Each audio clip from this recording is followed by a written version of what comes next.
hardest video game in the world. What if it became real? Well, the game was called Tower of Trials, and it was so hard that no one could beat it. That is, except for one guy. His name was Janook, and he became a legend for clearing it. But now, even his channel was dying. That is, until one day the skies cracked open and the game became real. So let's just get into the story. Jin-hyuk used to be a popular streamer. In fact, he was the most popular player of the world's hardest video game. Now if you ask me, I think that kinda makes you a god. You know, 'cause you're the best at something that no one else can do. But people stopped watching him because he was stuck on the 99th floor of the game. To be honest, I don't blame them. I mean, I would also stop watching if my favorite streamer was stuck on the same level for months. But still, he kept trying, and somehow he cleared all the trials and got to the final boss of the game, which took him over a year to beat. And after all that, he had one last episode planned, just to clear the final level for old time's sake. So he presses start, finishes it, and boom, no one watches and the game dies. But then something crazy happens. Janook looks up and sees that the sky is filled with these giant towers. And if you've watched anime, you know where this is going. A glowing message appears above his head that says, "The Tower of Trials has descended."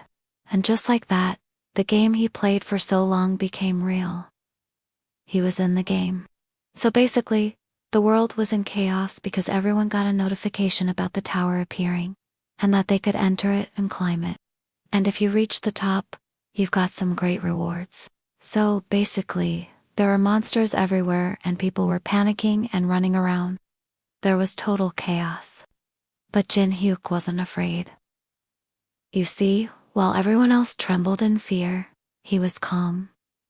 Why? Because he knew this tower. He knew it like the back of his hand. He knew what awaited him on each floor. He knew what monsters to defeat and how to defeat them. Basically, he had an advantage that no one else had. While everyone else was figuring out what was happening, he already knew what to do. He had a purpose. He knew why he was chosen. "Looks like it's finally my time to shine," he said with a grin. Now, you're probably wondering, why did he become the only hope of humanity? Well, when you entered the game, you got a bunch of things, like a status window, a mini-map, the number of kills, floors you've beaten, and much more. So basically, it's like you were playing a multiplayer game with your friends, except in real life. Also, when you defeated monsters, you gained experience points. And when you gained enough XP, you leveled up and got stronger. And those who were strong enough could even get special skills.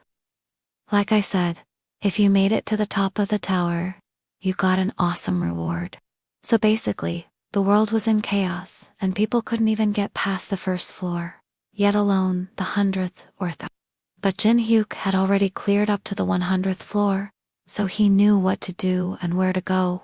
So he was humanity's last hope. So we end this chapter with a lot of questions. Can Jin-hyuk save humanity, or will he fail?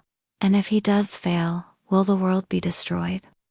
If you want to find out, then be sure to stay tuned for more updates. And thank you for watching.